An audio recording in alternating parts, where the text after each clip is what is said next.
I'm Eric Ralston. This is Launch University, and right now we're talking about business models. This is part 2 of a 5-part course around first-time founders learning what to do to succeed with an idea and turn it into an actual business. This stage, we're going to talk about business model. What is a business model? Basically, there's 3 questions you're asking yourself when you're building your business model. What is your value proposition? How will you reach your customer? And can you get to sustainability? I mean, there's a lot more to it than this, but those are sort of the 3 foundational questions that we'll attempt to address during Launch University.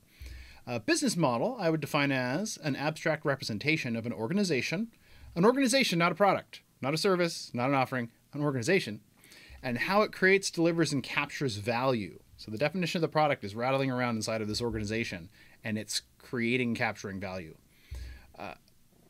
This must be a shared perspective between you and your potential founding team that is primarily a risk assessment more so than a battle plan. It is not this greatly detailed thing. It's not a business plan. It is a business model, and it sort of creates that check of, can you actually make this thing? Does anybody actually want it?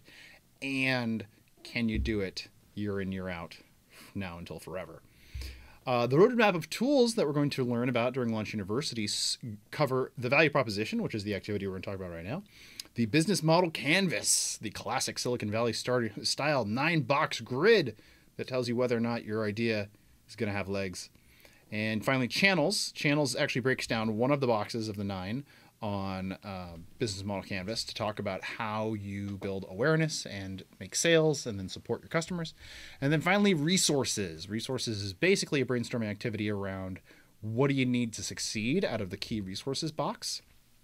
I will say we're going to start with value proposition, which is the start of the business model canvas itself. So this one, unlike every other week, this one's actually really intermingled. You need to understand one in order to do the others, and then they all fit together into the grid. So what is a value proposition? A value proposition states clearly how you deliver value to your customer through interacting with your business. The value proposition is usually specific to an audience that you already defined in your personas last week, and it is something that speaks to the pains, gains, and jobs that the customer is already doing. So what are those things, pains, gains, and jobs? Maybe you could learn about them in our exercise. So the exercise this week is to brainstorm about your value proposition. All right, here we are in our good buddy Miro. So this is all 15 and growing. I'm probably going to think of another one by the end of this video. All 15 activities that we cover throughout the process of Launch University. And if I zoom in here to the week of business model, I can find the value proposition canvas.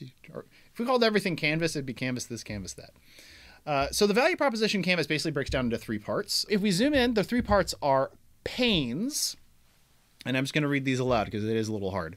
What are the main difficulties and challenges your customers encounter?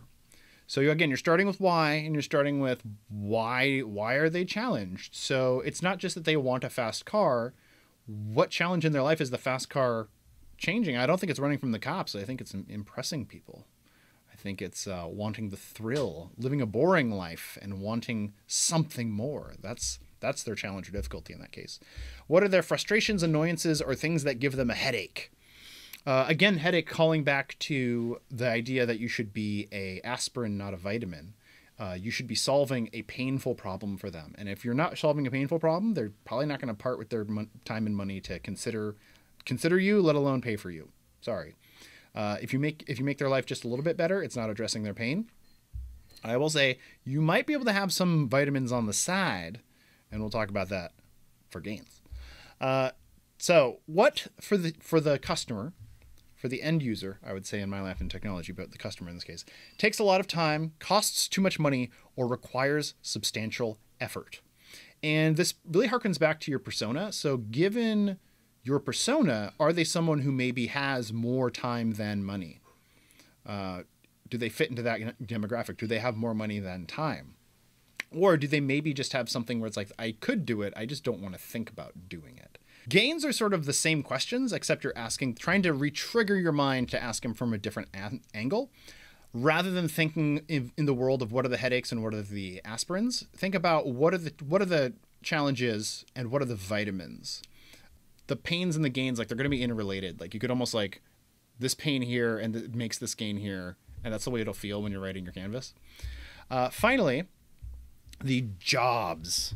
So not Steve Jobs, not like the jobs that got politicians elected, but the actual tasks, I would say. The actual, what is the structure in the person's day that where you're actually going to help them? What is the one thing that your customer couldn't live without accomplishing? I mean, I say one thing. It's almost kind of the question you ask them. What's the one thing you couldn't live without? You know, what are the stepping stones that could help your customer achieve this job? What tasks are your customers trying to perform in their work or personal life? What functional problems are your customers trying to solve? After you've gone through all 3 boxes of the value proposition, you can summarize it in hopefully 1 to 3 sentences, capturing, not completely, but succinctly, everything it is about your offering that people really need.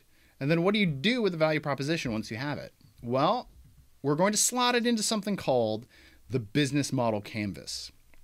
And what is the business model canvas? Well, I'm not going to tell you. I'll let the Strategyzer folks take care of that.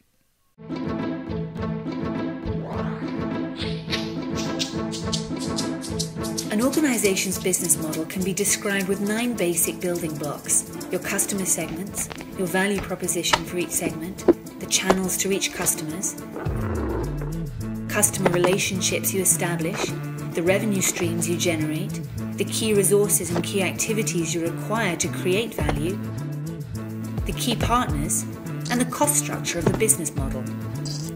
But it's not sufficient to just enumerate the 9 building blocks. What you really want to do is to map them out on a pre-structured canvas. This is what we call the business model canvas, a tool that helps you map, discuss, design, and invent new business models. Let's briefly go through the 9 building blocks, starting with the customer segments. These are all the people or organizations for which you're creating value. This includes simple users and paying customers. For each segment, you have a specific value proposition. These are the bundles of products and services that create value for your customers. The channels describe through which touchpoints you're interacting with customers and delivering value.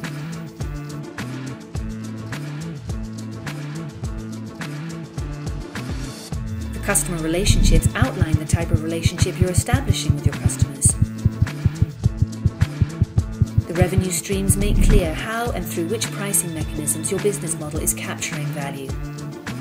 Then you need to describe the infrastructure to create, deliver, and capture value. The key resources show which assets are indispensable in your business model. The key activities show which things you really need to be able to perform well. The key partners show who can help you leverage your business model, since you won't own all key resources yourself, nor will you perform all key activities. Then once you understand your business model's infrastructure, you'll also have an idea of its cost structure.